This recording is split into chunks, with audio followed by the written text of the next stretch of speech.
महाराष्ट्र की राजनीति में भूचाल आया हुआ है और ये माना जा रहा है कि अब शिवसेना दो भागों में बट गई है। शिवसेना वर्सेस शिवसेना हो गया है और बहुत लोग ये भी मान रहे हैं कि ठाकरे वर्सेस शिंदे हो गया है। एकनाथ शिंदे जो शिवसेना के गद्दावर नेता हैं और महाराष्ट्र सरकार में मंत्री भी हैं, वो अब बागी हो चुके हैं और शिवसेना के 42 विधायकों को लेकर गुवाहाटी में बैठ गए हैं। उनका दावा है कि वो एक नई राह पे चल गए हैं और उस राह से वापस आना काफी ज्यादा मुश्किल है। लेकिन एकनाथ शिंदे को आपको बताना चाहेंगे, एकनाथ शिंदे के जो गुरु थे आनंद दिघे जी ठाणे के काफी बड़े शिवसेना के नेता थे और ये माना जाता है कि एकनाथ शिंदे के गुरु आनंद दिघे जी थे और आनंद दिघे से ही सारी राजनीतिक गुण और शिवसेना की जो भी इन एंड आउट इंफॉर्मेशन है, इन एंड आउट चीजें हैं, वो सब उन्होंने आनंद दिघे जी से सीखी थी। इस समय हमारे साथ एक इंपॉर्टेंट पर्सन है, आनंद दिघे जी के भतीजे केदार दिघे जी हैं, जो शिवसेना में नेता भी हैं। न्यूज 18 इंडिया से एक्सक्लूसिव बात कर रहे हैं केदार जी। उनसे जानते हैं कि आखिरकार एकनाथ शिंदे जी से गलती कहाँ हो गई। केदार जी, आनंद दिघे जी को एकनाथ शिंदे जी गुरु मानते थे और सब कुछ उन्होंने सीखा है, राजनीति सीखी, किस तरह से लोगों के बीच में जाना है, काम करना, सब कुछ उनसे सीखा। और अब सडन अचानक एकनाथ शिंदे जी ने कदम क्यों उठाया? ये बहुत ही ताजुब की बात है कि एकनाथ शिंदे जैसे नेता ने, जिन्होंने स्क्रैच से लेके एक मंत्री तक के सभी पदों को एक्सपीरियंस किया हुआ है, उन्होंने इस तरीके का कदम उठाना, जो दिघे साहब के वेले में तैयार हुए, उन्होंने ऐसे कदम उठाना, ये बहुत बड़ी ताजुब की बात हम सब में है।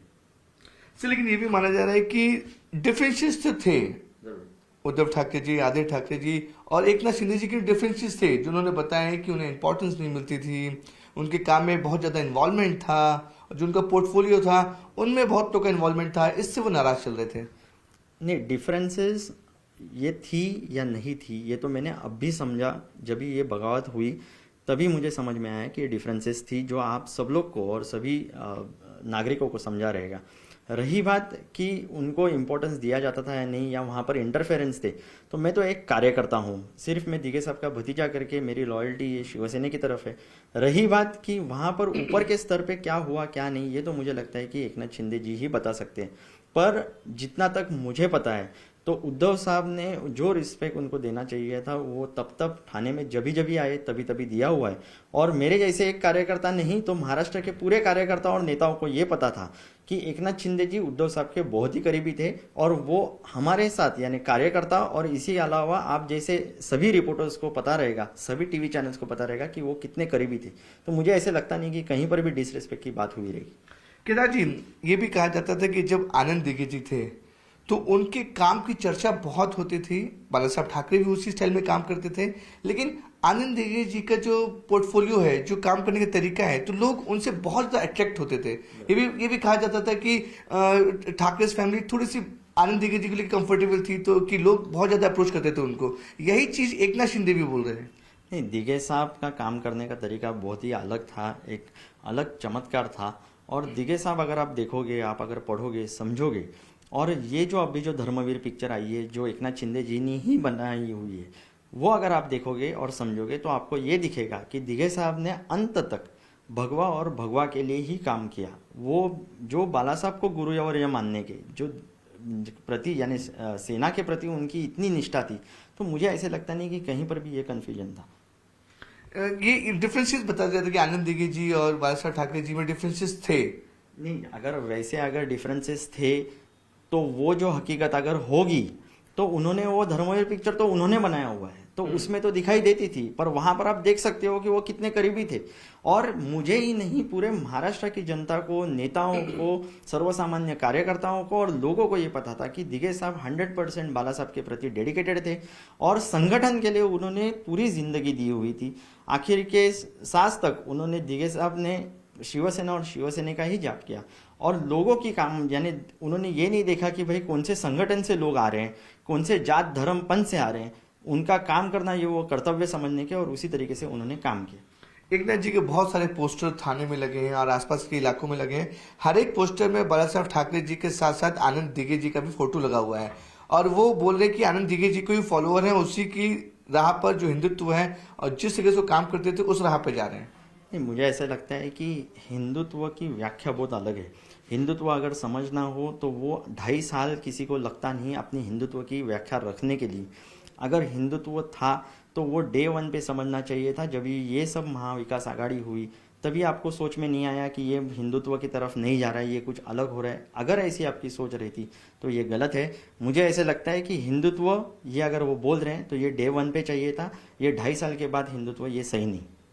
केदार जी, इसमें एक और सवाल है कि जब हमने एकनाथ शिंदे जी से बात हुई, उन्होंने बोले कि शिवसेना उन्होंने छोड़ी नहीं है, वो शिवसेना में है और सिर्फ बाला साहब ठाकरे जी के ही सिद्धांतों का पालन करेंगे और उन्हीं की राह पे चल रहे हैं। तो क्या बाला साहब ठाकरे के जो सिद्धांत थे, एक आनंद दिघे जी के जो सिद्धांत थे, वो उद्धव ठाकरे जी के सिद्धांत से अलग हैं?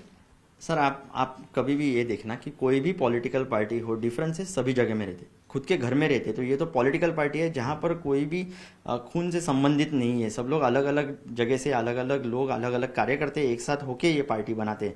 जब भी वहाँ पर डिफरेंसेस होके ये with in inside the doors अगर ये सब खत्म होता तो ये सही होता। क्योंकि जब भी एक नेता किसी को सीख देता है, कोई भी कार्यकर्ता को सीख देता है, तो वो सही तरीके से जाना चाहिए। इस तरीके का एक एक्सट्रीम स्टेप लेके जो उन्होंने किया हुआ है वो बिल्कुल सही नहीं।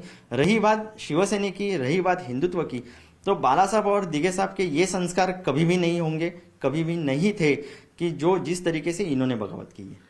केदार जी, क्या वजह होगी, ऑल ऑफ सडन क्या वजह होगी आनंद एकनाथ शिंदे जी अपने 42 विधायक को लेकर महाराष्ट्र के बाहर से लेके गुवाहाटी बैठ गए? क्या रीजन लगता है आपको? नहीं, मेरे जैसे कार्यकर्ता ने उनके रीजंस क्या है क्या नहीं ये तो मुझे पता नहीं, पर मुझे ऐसे ही लगता है। और मैंने 2 दिन पहले ही जो दिघे साहब का शक्ति स्थल है वहाँ पर जाके मैंने एक प्रार्थना की थी। क्योंकि जब भी दिघे साहब थे तभी अनेक लोग वहाँ पर, अनेक उनके संकट के दौरान उनके पास आने के और उसमें से हल निकालने का, इसी भावना से और इसी भक्ति से मैं दिघे साहब के शक्ति स्थल पे गया था और ये प्रार्थना की है कि सब कुछ पहले जैसे हो, पहले जैसे ये शिवसेना वापस ये बढ़े और ये आगे बढ़ती रहेगी। आपको बोला गया कि आप दिघे साहब के भतीजे हैं, आपको बोला गया कि कन्विंस करने की कोशिश करें, शायद आपकी बात मान लें। ठाकरे परिवार की तो बात नहीं मान रहे हैं। अगर हम ओवरऑल शिवसेना की बात करें तो आपको लगता है कि एकनाथ शिंदे जो रेबेलियस मोड में है अभी, वो वापस मान पाएंगे, कन्विंस कर पाएंगे आप लोग? नहीं, मुझे ऐसे लगता है कि मैं एक कार्यकर्ता हूँ, एक सर्वसामान्य कार्यकर्ता। भले अगर मैं दिघे साहब का नेफी भी हूँ तो भी मैं कोई पद पे नहीं, पहली बात। दूसरी बात यह है कि खुद उद्धव साहब ठाकरे जो एक कुटुंब प्रमुख करके हम देखते हैं, तो आपने देखा होगा कि गए 2 साल के इसमें जहाँ पर कोविड आया हुआ था, उसी दौरान इतने क्रिटिकल सिचुएशन में उन्होंने सब कुछ सही तरीके से पूरे महाराष्ट्र की सम्मानना की। इसी तरीके से एकनाथ जी भी एक एक्सपीरियंस लीडर है, एक एक्सपीरियंस मिनिस्टर है। तो मुझे ऐसा लगता है ये 2 ऊपर के नेता जो बात करे वो ही सही होगा। एक कार्यकर्ता करके मैं बात करना इस पे सही नहीं होगा। नहीं, मुझे अब लगता है कन्विंस हो पाएंगे क्योंकि इतने आगे वो निकल चुके हैं। आपको लगता है कि आप पाएंगे वापस शिवसेना में, सब कुछ ठीक होने की उम्मीद है? नहीं, उम्मीद तो हमेशा आखिरी मोमेंट तक रहती है। उद्धव साहब जैसे आपने अगर देखा रहेगा तो परसों ही उद्धव साहब ने वर्षा बंगला छोड़ के, वो त्याग करके अगर वो वापस मातोश्री आए हैं, उन्होंने कहा भी है कि भाई आप सामने आ जाओ, बैठ के बात करेंगे। तो मुझे ऐसा लगता है कि जबकि इतना ओपन पोर्टफोलियो रखा हुआ है कि भाई आके डिस्कशन करने की भी संभावना है, तो मुझे ऐसा लगता है कि एकनाथ जी ने दोबारा इस पे सोच कर वापस सब विधायक यहाँ पर आके उद्धव जी से जो भी चीजें हैं, जो भी इफ्स एंड बट्स हैं, वो आके बैठ के बात करनी चाहिए। इसमें से जरूर हल निकलेगा। केदार जी, आखिरी सवाल, क्या लगता है एकनाथ शिंदे जी किसको फॉलो करें? जो ये रेबेलियस मोड में चलेंगे, बाला साहब ठाकरे की स्टाइल को फॉलो कर रहे हैं या आनंद दिघे जी के स्टाइल को फॉलो कर रहे हैं? नहीं, ये अगर आप देखेंगे तो ना ही बाला साहब के इसको आइडियोलॉजी को फॉलो कर रहे हैं, ना ही दिघे साहब के आइडियोलॉजी को फॉलो कर रहे हैं। क्योंकि दिघे साहब और बाला ने ये सब चीज़ें की ही नहीं जिस तरीके से इन्होंने ये चीज़ की हुई है। मुझे ऐसे लगता है कि आइडियोलॉजी दिघे साहब की कभी हो नहीं सकती और कभी थी भी नहीं। डिफरेंसेस सब जगह पे रहते हैं, पर इस तरीके की बगावत ये दिघे साहब को भी सही तरीके से नहीं सही लगती। अगर आपको एकनाथ शिंदे जी को कोई मैसेज देना चाहेंगे तो क्या बोलेंगे? नहीं, मैं तो यही कहूँगा कि आपने एकनाथ जी, आपने डे 1 से बहुत मेहनत लेके ठाणा जिला में आपने पक्ष के लिए बहुत कुछ किया हुआ है, आपने बहुत काम किया हुआ है। और उसी तरीके से उद्धव साहब ने भी आपको हर वक्त हर समय आपको संभाला हुआ है, अपना समझकर नज़दीक रखकर ये संगठन बढ़ाने में आप दोनों ने इसमें कोशिश की हुई है। मेरी सिर्फ दरख्वास्त आप सब लोगों से यही है कि जो भी आपके मन में किंतु परंतु हो, आप उद्धव साहब से बात कीजिए और इसमें से ज़रूर हल निकलेगा। Thank you so much. Thank you so much. तो ये थे हमारे साथ केदार दिघे जी, जो आनंद दिघे जी के भतीजे हैं।